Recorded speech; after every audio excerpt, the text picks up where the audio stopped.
Welcome to all of you. Good afternoon, and thank you for joining us. I am Judy Katzenelson-Brownstein, and I'm president of the Hebrew Benevolent Loan Association, or HBLA, as we are known, a partnering presenter for today's program, along with the Jewish Community Center of Greater Buffalo.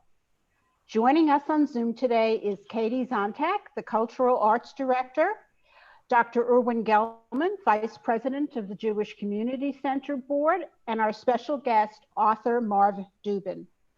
Dr. Gelman will be in conversation with Marv about his first book, Dubin's Life, a Memoir.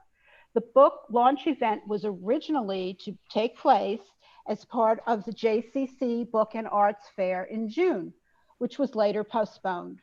We are thrilled to have the opportunity to present today's event virtually and to have Marv share many of his stories from the memoir. We will conclude the event with a Q&A, and please feel free to send questions and comments through the live chat option throughout the discussion, and we will do our best to answer them during the Q&A. As Marv highlights in the book, the HBLA supported his father and their family when they needed it the most. And today, HBLA continues to help those in need throughout the community. It helps people to help themselves by making interest-free loans. We rely on the support of generous donors, and Marv has found a way to help pay it forward to the organization that gave to his family so many years ago by donating the proceeds from the sale of the memoir to the HBLA. On behalf of the HBLA board, memberships, and myself, thank you, Marv, so very much. We are grateful for your generous gift. And especially at this uncertain time, it helps tremendously for the Western New York community. It is now my pleasure to turn over the program to Irwin and Marv. Thank you, Judy. Marv, welcome today. This is really exciting for me to have this discussion with you. It was a wonderful book, I have to say. And as I read it more and more, I saw it not just as a family memoir, as a private memoir that you would be sharing with your family members, which of course you will be, but really as a story of what happens in the generation after immigrants come, especially Jewish immigrants come. It's also a story about early Buffalo. We're going to talk about bits and pieces of that, and that's what I'd like you to share. We both grew up in Yiddish-speaking households to immigrant parents, and there's a lot of that's lost in generations that grew up in the United States with American parents. So this is a historical cross-section that is we should be able to appreciate and learn about. So I'm going to go right into some questions, and the first one actually relates to the Hebrew Benevolent Loan Association, to the HBLA. And as you mentioned in the book, the HBLA helped your father and helped your family when you were very, very young.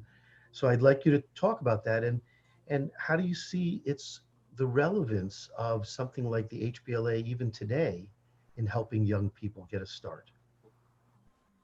Well, it's quite amazing. During the 40s, obviously, when he couldn't go out on the road with the horse and the wagon, the snow prevented him from working. And we weren't financially able to get any loans from any institutional type of loans. And I think that my father was one of many peddlers who probably used the HBLA because they talk amongst themselves like people in the same business. And I was very familiar with the name Hebrew Benevolent Loan Association. And when I started the book, I hadn't thought about the HBLA, but when I came to that particular time frame, it made me remember how important it was for us to get through the winter. And I wanted to do, it changed my whole thrust on the book. my original thrust on the book was to give it to my children so that they would know something about my life, since I knew nothing about my parents' life in the Ukraine. Bottom line was, I felt it was an opportunity to give to the charity and to continue its long-standing help to so many people. So that's why I did it, and that's why I'm doing it, and I'm so appreciative that the Federation has been so helpful. So your father was a peddler, so let's talk about that a little bit. He had a horse and a wagon. Uh, the horse had a name. We'll talk about that. And that business, you know, he was one of many of the original recyclers, if you will. And then he sold his wares that he picked up every day, weather permitting, to scrap yards, which were also that was also a very big Jewish business in its day. Well, no question. The phrase scrap never really came into being because they were junk peddlers and they went to the junk yard. Most of the junkyards were on the east side. It was only later when the scrap business came about that they went to the suburbs for larger facilities. And our particular junkyard was the Brock family in Buffalo. And in my memory, the place was huge. I describe it in the book quite what I saw and what happened there. And it was, to my young life, it was quite an opening because on Sundays, in order to get me out of the house and free my mother and sister and Bubba up from having to watch over me, they put me on the wagon, so to speak. So you just saw a picture of me standing next to a boy from the neighborhood. And the location of that picture, I later traced down by driving a little bit, and it's Linwood and Delavan. Right next to the cemetery. Correct. Right, right. So on the sort of north side of that picture is the fence from the cemetery, right? And what was the horse's name? Well, all the horses, and again, in my young life, there was Jimmy, or we often called him by an affectionate name called Ferdle. A Ferd is a horse, and he gave some affection to it by adding on the end and making it a Ferdle. So Jimmy was a wonderful person in my life, and I really felt he was a person because I used to speak to him in Yiddish and English. And of course, I fed him often. The barn was behind our house on Kane Street. And so when we used that barn before we moved, I would go in there and bring him water and bring him his oats and the like. But later in life, I decided that there were numerous Jimmys as they passed on to the great barnyard in the sky. But I never noticed that there was any change in them. And of course, I love the animal. Whichever it was Jimmy 1, 2, 3, who knows how many Jimmys there were. Right. Even the concept, by the way, of if you talk to someone nowadays that in Buffalo there were barns for horses. This was nothing special, both on the east side and the west side. Now they've been, even if they're still there, there's some that have been repurposed into factories and some that have been repurposed into bigger houses and things like that. But this was typical, right?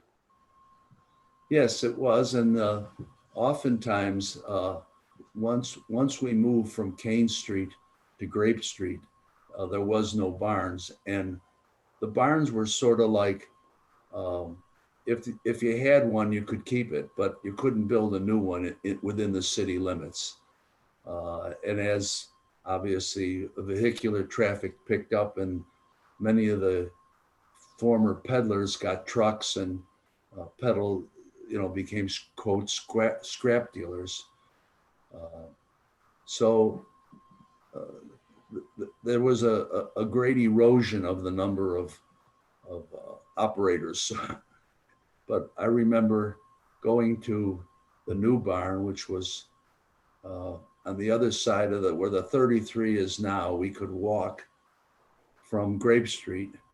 There was no 33, so you could just walk right down the way toward Maple Street, and you would find the barn. And there were 3 other horses in the same barn with Jimmy at that time, all Yeah. together. And uh, it was a wonderland for a young child to be there and to be involved. And I was always given a task to do, whether it was to rake out uh, the excess poop, whether it was to move the hay around and do something, or pour the water in for the animals. And then later in life, when I got a little bit bigger, I used to hook Jimmy up, and it was quite a production of putting the rods in place and getting it in. All the time I would talk to him, because he was my consort. He was my best friend during those years. Right. So let me talk a little bit about your family growing up. So you were the youngest by far. And so you had an older brother and you had a sister.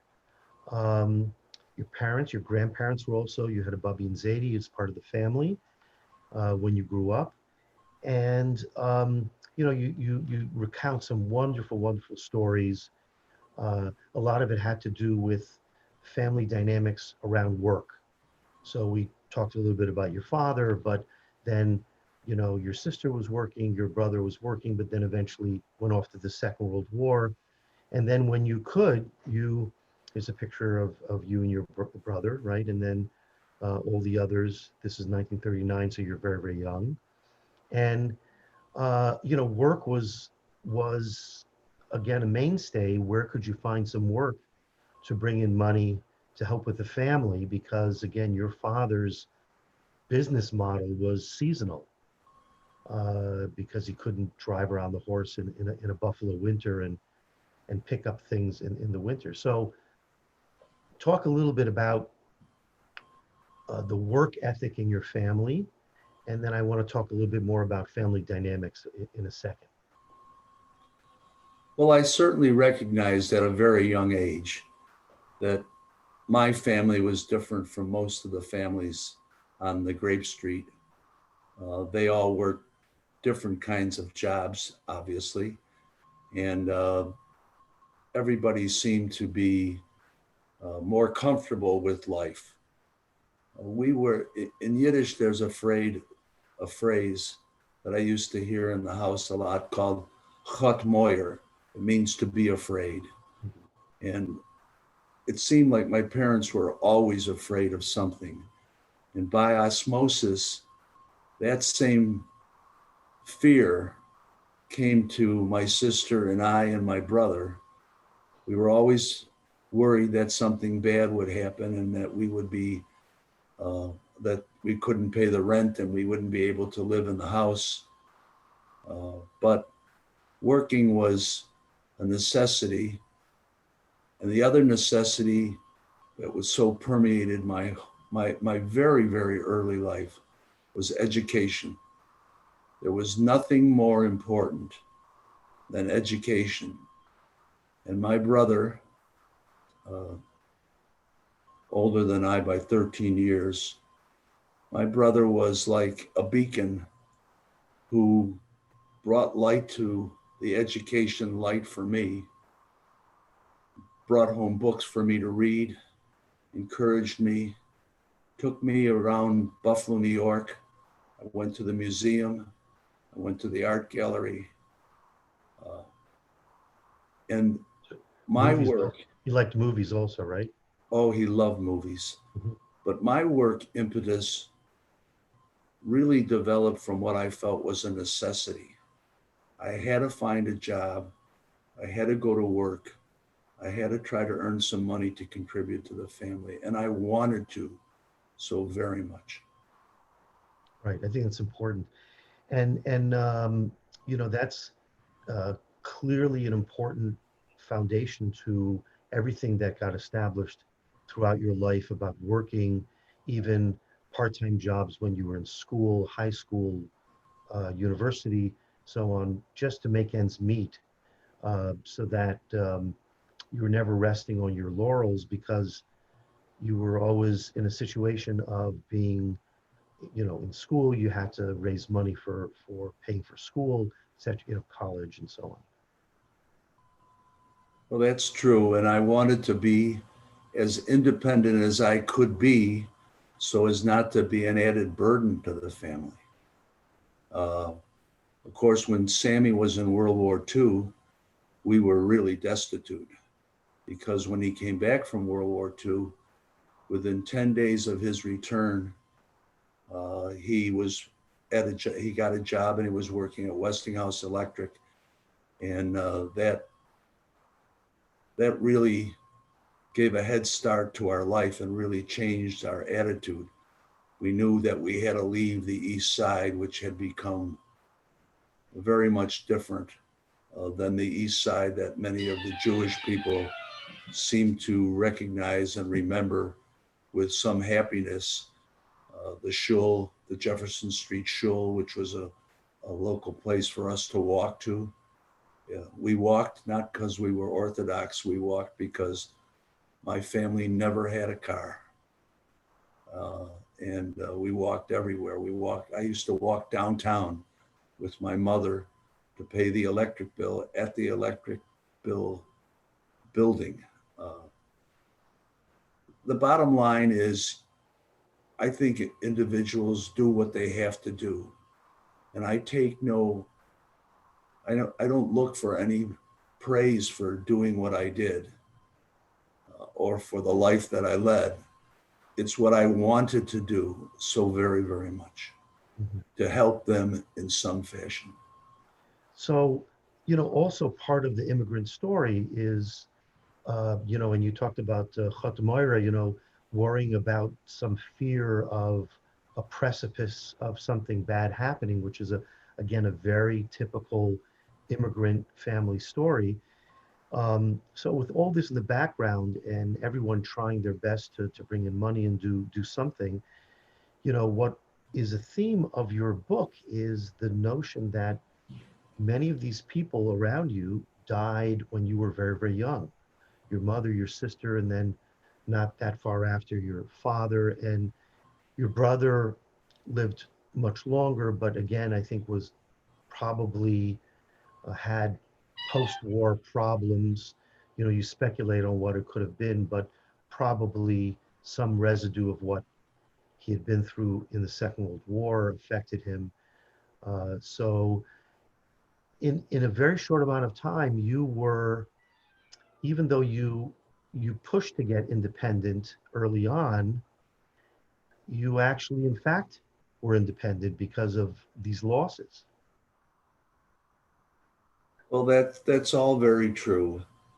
Obviously, what happened to our family, it happens to many families, but ours was especially dramatic. Within 15 months, well, first of all, Sammy, under the GI Bill, was able to get a house, and we moved to Commonwealth Avenue, which I thought was paradise. There were other Jewish people, not that I'm so ethnic in that sense, but there were a lot of kids on the street.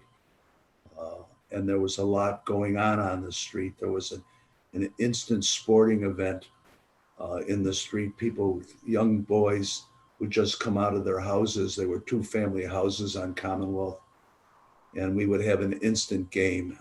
Games never stopped. And even though I was one of the youngest children, I somehow, from time to time, got invited to play. And that was the thrill of all times. But by the way, Commonwealth is just north of Hurdle. So this is North Buffalo, what was a very Jewish neighborhood.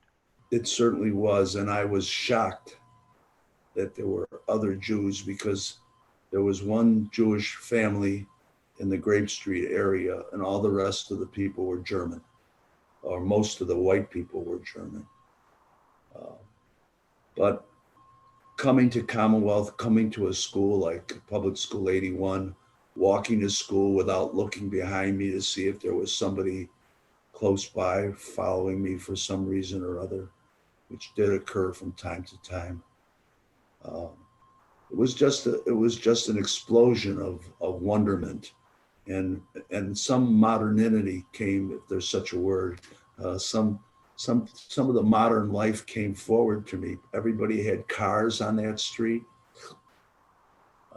I mentioned that the friendships that I got then and there, many of them continue to this day, and many of them continued for many years too.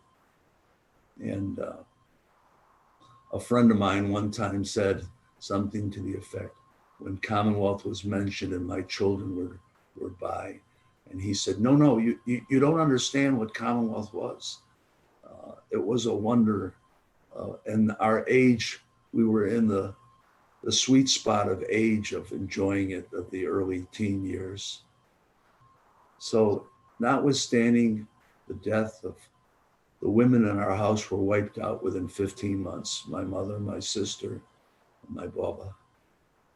And notwithstanding that tragedy and that horror and the adjustments that one has to make when we went from 6 people living in the house to 3,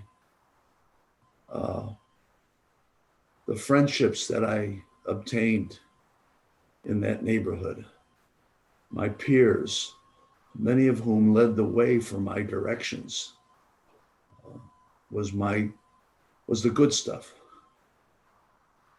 Right. So you had the luck of now having a new community around you, beside peers. So I want to talk a little bit about now, because the Buffalo of those days, as was typical of a lot of cities in the Northeast, for example, is that you had ethnic neighborhoods.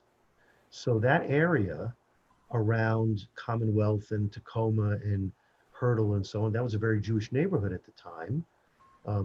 Many synagogues, many kosher butchers, and so on.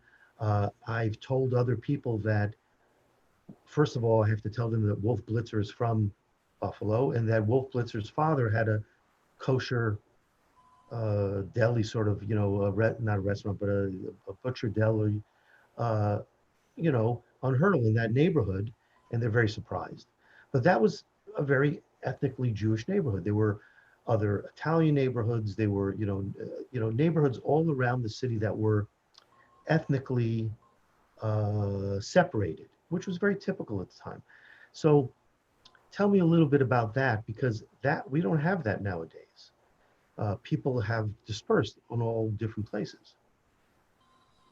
Well, there's a number of things that happened.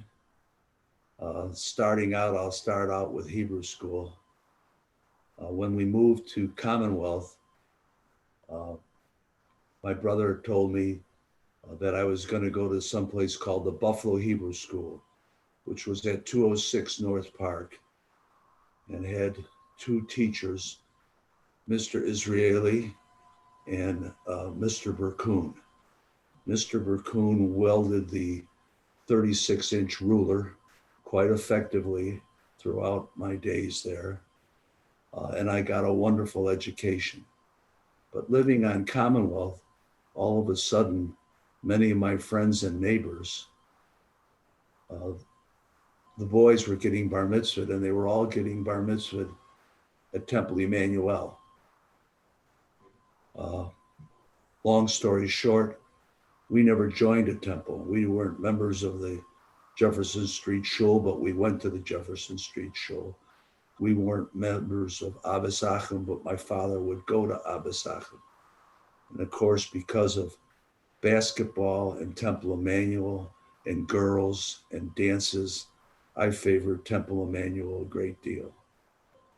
So my brother told me I would go to Buffalo Hebrew School, where I got a wonderful education and was preparing for my bar mitzvah. But in my mind, I wanted to be bar mitzvah at Emmanuel, where all my friends were bar mitzvah. So I walked into Temple Emmanuel and I asked the woman in the office area, may I speak to Rabbi Klein of blessed memory? And I went in to see him, and I sat down with him, and I said, I want to be bar mitzvah at Temple Emmanuel. And he said, I don't see why you shouldn't be. I said, but we're not members and we'll never be members, and we can't pay for membership. So that's not necessary. He went and got Cantor Gudovitz, and Cantor Gudovitz says, oh, we can't, his bar mitzvah's coming up in 2 months.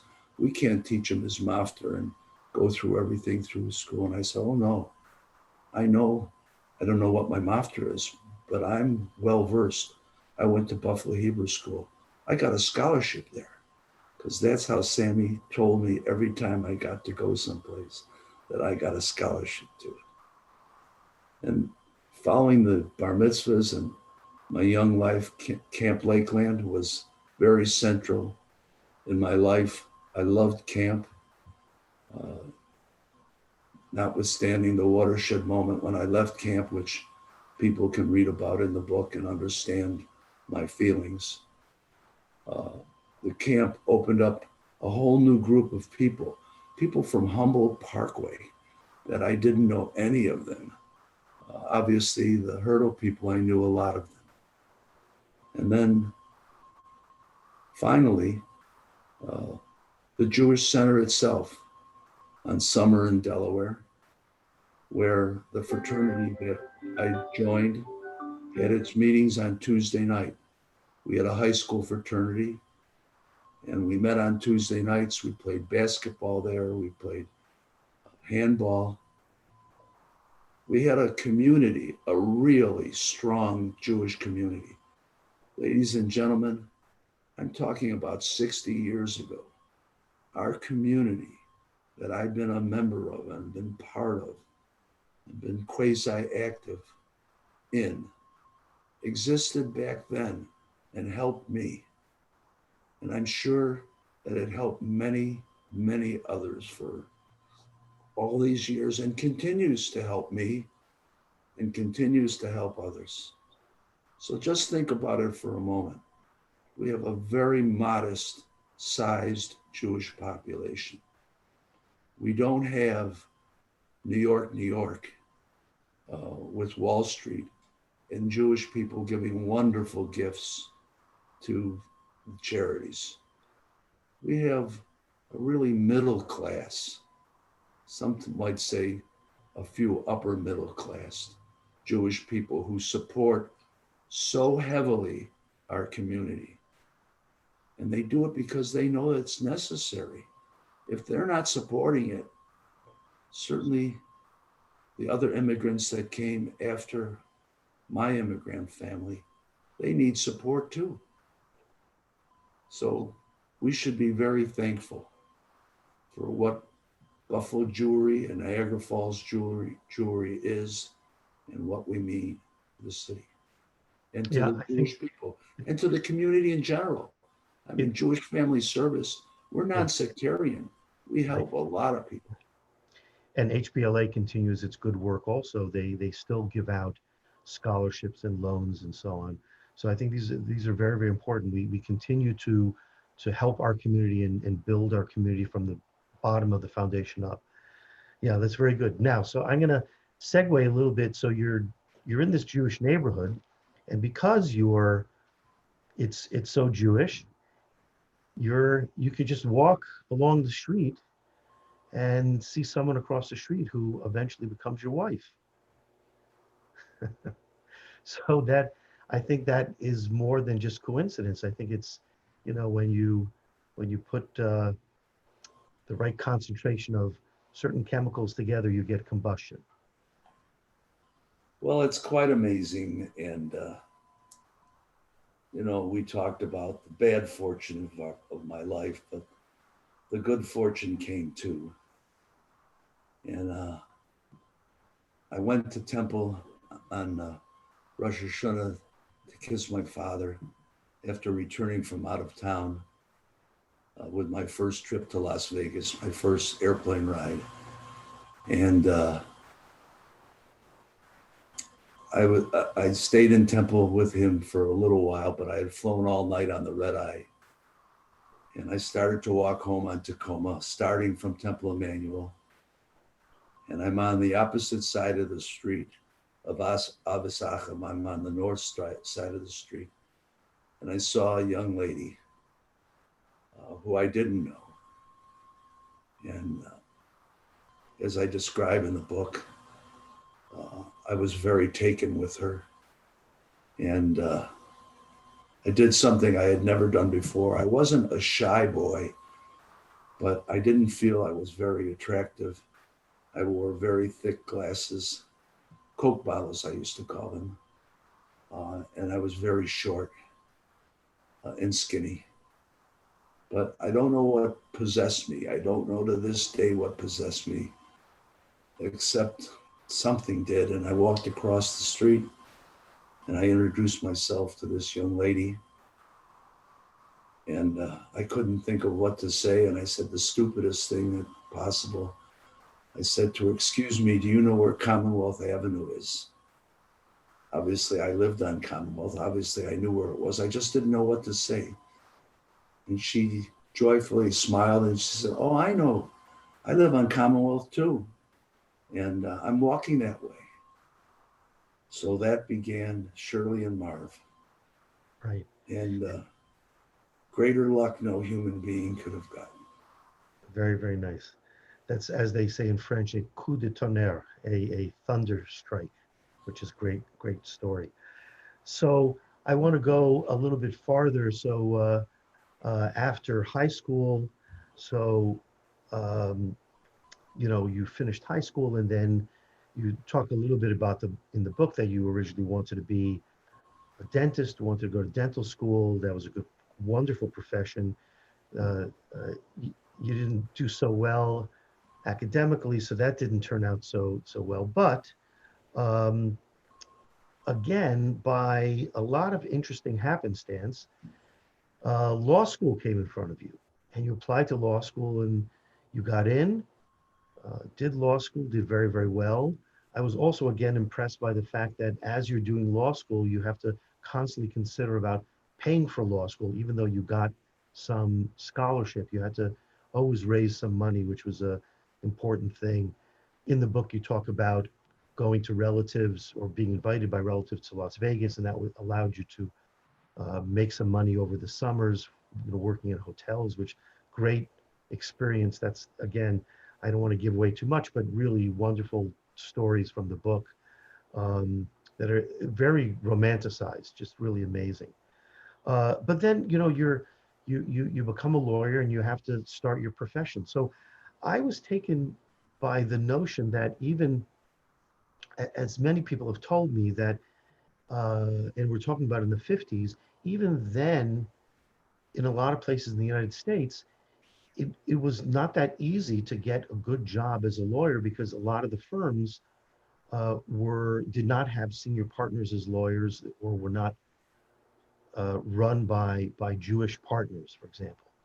And then there were others where there was direct discrimination. So one of the questions I had for you is, what did you feel at the time after you became a lawyer that, did you think that this might be something inhibiting you, or was it just blue skies for you at the time?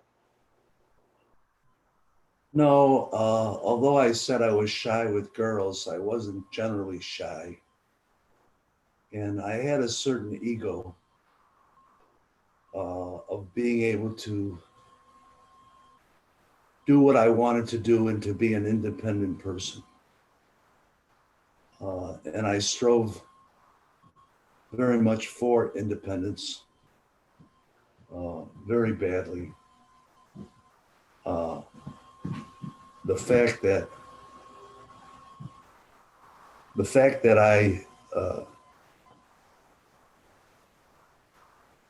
the fact that I don't want to sound conceited. I think that's my fear and why I'm speaking so troubled here. I just felt I could do anything, and that was part of my upbringing. That was part of my family. That was part of Sammy. Sammy, a boy who hadn't quite graduated high school when he was drafted into World War II. Sammy, who could have been a draftsman. He liked drafting. He liked drawing. He liked music. He liked all kinds of music. Liked art. By osmosis, he gave me all those things. He insisted. Uh, he insisted that I be what perhaps he wanted to be. He never expressed that, but I felt it, and I felt I wanted to be something for him. My father was in another world, completely other world. He was in that immigrant world. He had no idea what I was doing. Uh, Even though he watched television, guess what his favorite shows were? The cowboy movies. And uh, he enjoyed that. Uh, they were so sheltered in the Ukraine that once we were watching, I was watching television with him, and Khrushchev was on the television, and Khrushchev was speaking Russian. And I said, Pa, what does he say? You know what he said? I can't speak Russian. I said, how can you have lived in a country all? He said, we weren't allowed out of our town. And we couldn't do that. We couldn't. Sorry, I'm moving around too much. We couldn't go anywhere. We couldn't go to schools. We couldn't. They kept us in the shtetl. So the bottom line is that I felt I could do whatever I put my mind to, and that not going to dental school, which you'll read about in the book, you'll see why I didn't go to dental school. I had no aptitude for it. As my friends know, I can't handle a hammer, let alone a dental tool. So going to law school, doing well in law school, gave me an interview to all the larger firms in Buffalo. When I say larger firms at that time, they weren't that large. 15 to 20 lawyers was as large as Phillips Lytle or Hudson Russ or any of the name firms that people might recognize. Since I was on the law review, Buffalo Law Review editorial board, they gave invitations. Those bigger firms gave invitations, and I went, but I didn't feel I was comfortable there. I didn't feel comfortable because I knew I could do well as a lawyer because I would get business and I wanted to do those things. But the fact that there were so few Jewish lawyers in those larger firms was quite shocking to me. There were a few who I would call real leaders, but most of them had gone to Ivy League or out-of-town law schools. They weren't Buffalo boys. The bottom line is that within our communities, we had certain strata, and I knew where I belonged, but I also knew where I wanted to be. Right. So you went an independent way.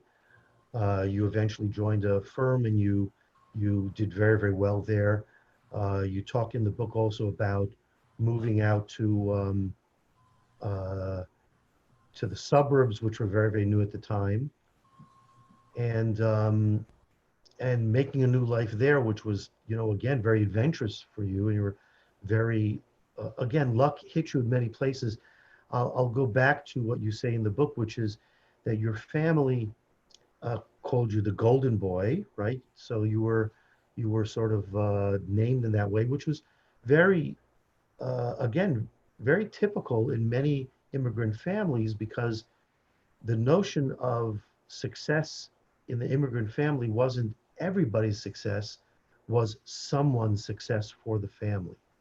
And they probably imbued to you all those attributes so that you would certainly be successful and independent uh, as you were for them, not just for you. Uh, And so that continued, and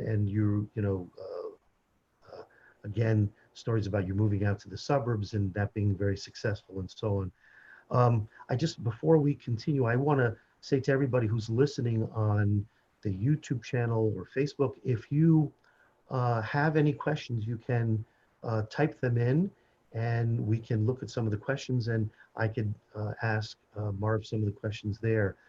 Um, so getting back to the story, I just want to now go back to some of the stories that you had, just to give people a little Vorspeise, as we call it, a little taste of the, um, you had cousins who happened to be in Las Vegas, and you were invited to go there 1 year, and then eventually you went back other summers, and you worked in busboy and other jobs there in hotels, and so you made some pretty good money. And there's a picture of you, uh, and then you mentioned that and it's here saying that the place in the sun, that's talking about in Las Vegas, but that was really great because it was a reference to a movie that you had loved. Um, but uh, it was a very romantic. This is not just getting out of Buffalo. This is getting to the beginning of Las Vegas, which again had a lot of romanticism of it starting at the time. Very very magical. All the stars that were there and so on. So maybe one or two stories from there about who you interacted with and just how magical it was at the time. Well, obviously, I had never been off my block. Uh, we as a family never, even when my mother was alive, we never went to a restaurant. It wasn't because we were so kosher. It was just, it's not what we did. We didn't have the luxury of a restaurant. How would we get there? We had no car. How would we pay for dinner? And besides, it's better to eat at home, you know. That was the way it was. And I being the baby of the family, of course, I always got the pick of the litter. When we would get a chicken, I always got the little yellow eggs. You know, I always remember that, and the chicken livers. You know, that I took those from my sister and my brother. But the bottom line is to land in Las Vegas. I'm 17 and a half years old, and I think about this often.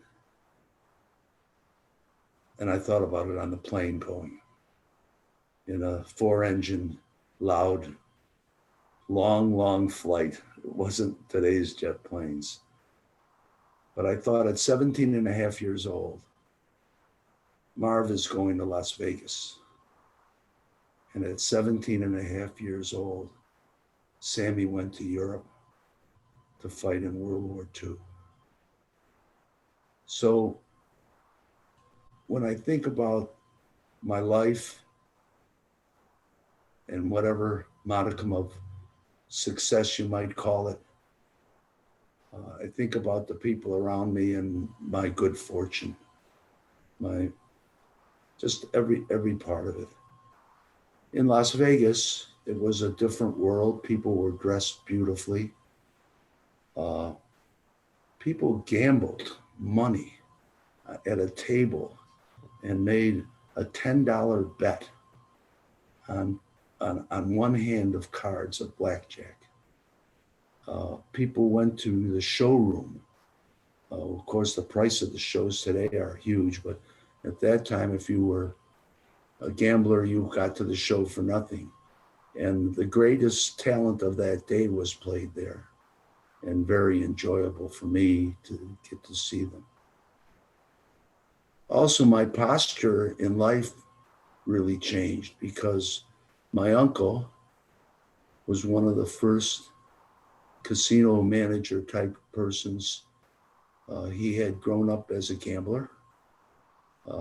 Gambling became a big business in the United States for many years, even though it was, quote, illegal. And when Las Vegas was born, people like he, who had the background and the knowledge, got hired It was a safe place for him to go because it was legal now, and it was a wonderful life. So I, who had never ever felt special, suddenly was with a family and in an industry that I was special. And I went to shows. It was Compton. That means you didn't have to pay for the shows. Great tables, great seats. I was a somebody in my own mind, so much different than Grape Street and Commonwealth Avenue. To a measure, I will say it encouraged my desires. But it was my good fortune. And I think to sum all that up, things happen in your life that aren't so good. Things happen in your life that aren't so bad. You've got to separate the two. You got to accept them all. And that's what Dubin's life was about. Run with the good and just try to get back past the bad. I thank you for that. That was one of the themes that goes through amazing thread throughout the book. Again, the book could have focused on tragedy and poverty and failure, which everybody has, and yet you were able to focus on all those things as learning experiences to go forward, and not dead ends, but a way to reassess. Dental school was one of those. And then others of that maybe people nowadays would take for granted as a gift, as an opportunity. You had so many of those, and but you savor them so much. And again, for the reader, it's made so palpable about how, and you just explained it about having to go at 17 and a half years old to Las Vegas and appreciating what that meant to you, given the fact that your brother ended up having to go at the same age and fight in Europe under very different circumstances. So I think that contrast allowed you to appreciate that more. And as you write about it, not only your family, but the readers will also appreciate all those things. And hopefully they'll say to themselves, you know, I've had some of those things happen to me and probably missed the notion that these were gifts given to me to help me move forward. And I think that's probably the most amazing part of your book. So let me go now to, we have a little bit of time left, and I'm going to call this the, here, I have a couple questions. I'm just going to, yeah. So one person asked about how did your um, stay in Las Vegas help you further your accomplishments and learn experience that you had, that you learned from there, play a role in your future successes. And I think you sort of explained it about your, giving you a lot of self-worth and confidence and so on. But I don't know if there's another aspect to that you want to talk about. Well, there's no denying that Las Vegas is a different world in terms of economics. And it was then too, even though the dollar amounts were a lot muted by comparison to today.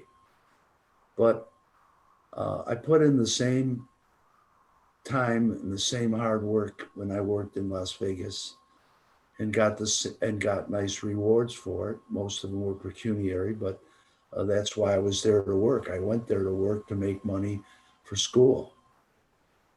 But I also now dealing with so many more adults, and I love to speak to adults of all phase of life, of their life. And I came up with one conclusion, that I wanted to be an independent person. I didn't want to have to follow the pack. And I wanted to prove my own worth to myself as well as to others. So Las Vegas showed me like a watershed moment of life as some people live it, excuse me. And so foreign, think about it, so foreign from a guy who never had dinner with his parents in a restaurant, of a guy who didn't have a car, of a guy whose whole life was directed toward education. Really, I mean, that was the central at that time. That was the central theme, and also of the community that I came from. And when I had the opportunity through this uncle to stay in Las Vegas, and he did not have a son, and to go to the University of Las Vegas, Right. In Nevada, boy, I would have been king of the hill there. Mm. But I thought about myself, and I thought about my life, and I thought about my father and my brother who were still with me. And it was a lot for me to measure up to my uncle and say, no, I'm not going to do that.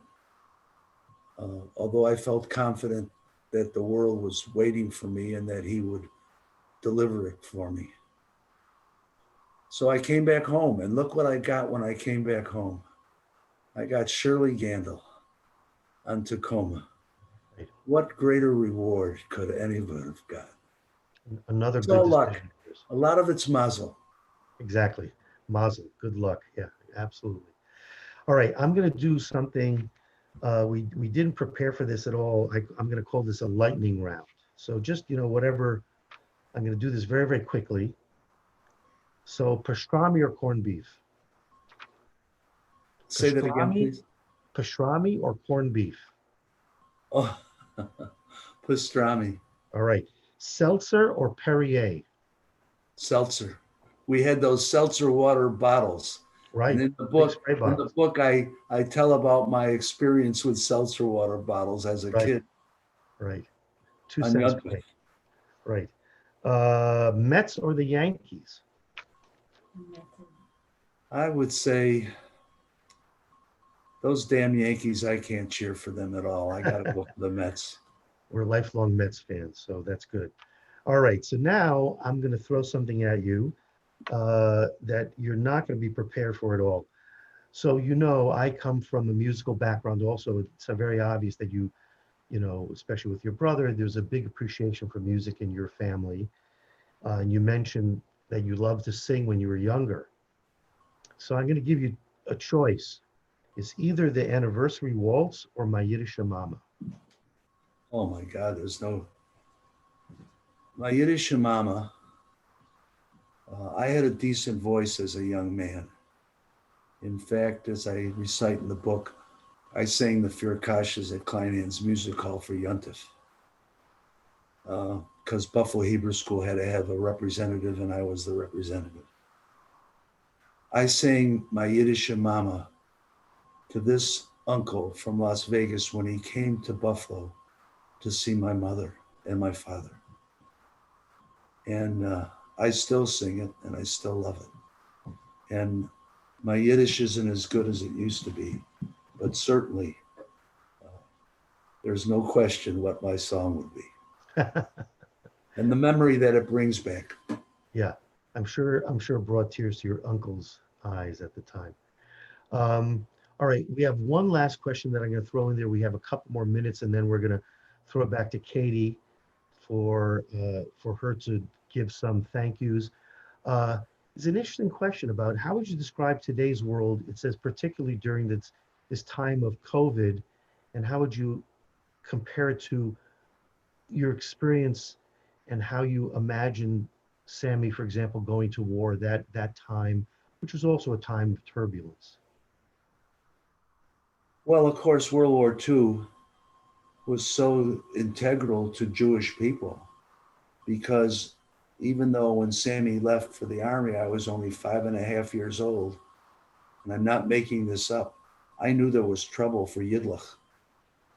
And the phrase with Yidlach, starben, means Jews are dying. Yeah.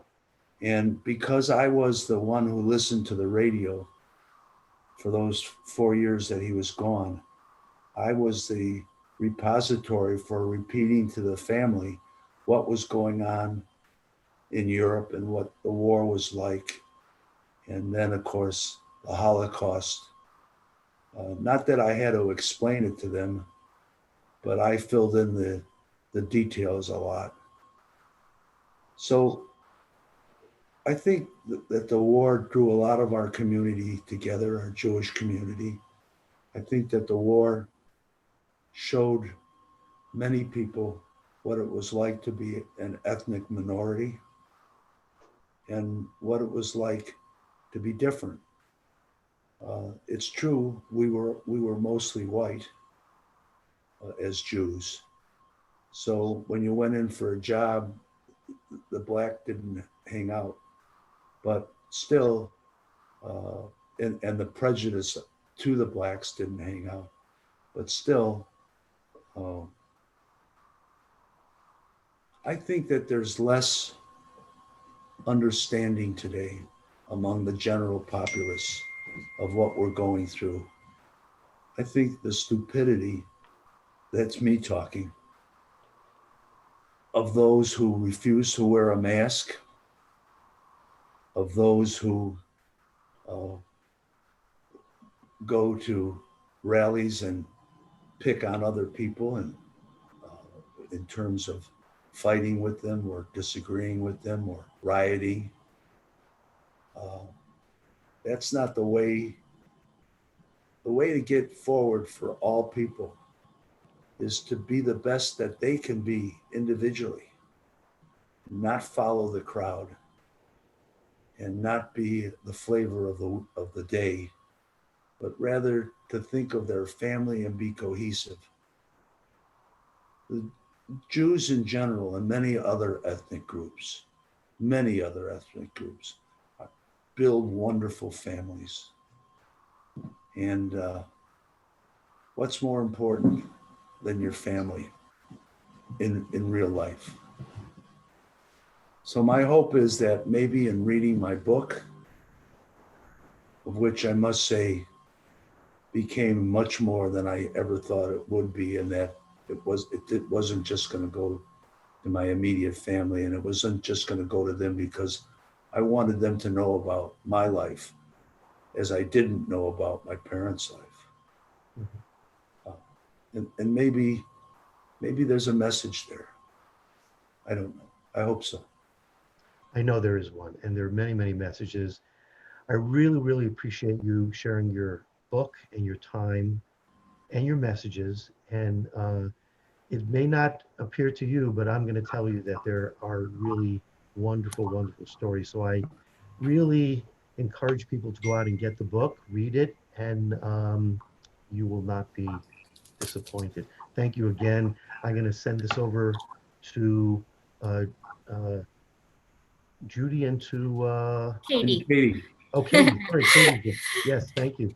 Thank you, guys. There you Thank are. you, Erwin, and thank you, Marv. Again, I just want to thank everybody for participating today and for your patience. I know we did have a few technical difficulties in the beginning, so thank you for hanging in there with us. I'm glad we got everything working because it was certainly worth the wait. As Marv was speaking, something connected with me that he said, which was, you need to run with the good, but get past the bad. And I certainly think that even this event today shows him doing that. Marv and I have been working to do his book launch event for well over a year now. It was supposed to originally be part of the Book and Arts Fair, and we had to postpone it in June.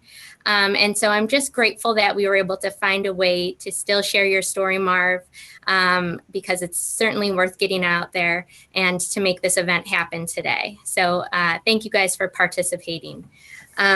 quickly, I want to thank our sponsors, Delaware North and powered by Buffalo Jewish Federation.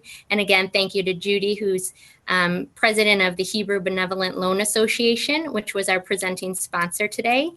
And I'm going to put up on the screen, but I encourage you, as did Erwin, to please purchase a copy of this wonderful book.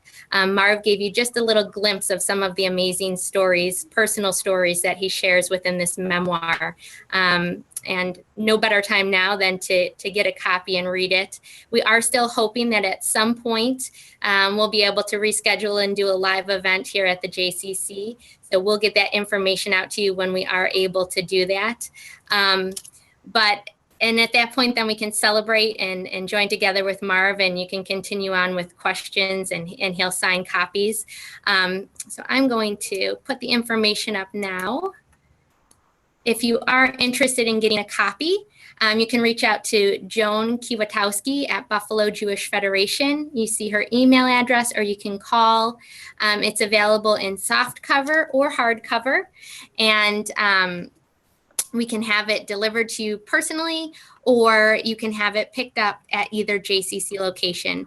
And I'll leave that up for a minute, but the very special thing, in case you missed it at the beginning, is that Marv is generously donating all the revenue from his book sales to support the Hebrew Benevolent Loan Association, which he did mention played such an important role in his family's life, helping out his dad, when he had hard times during the winter.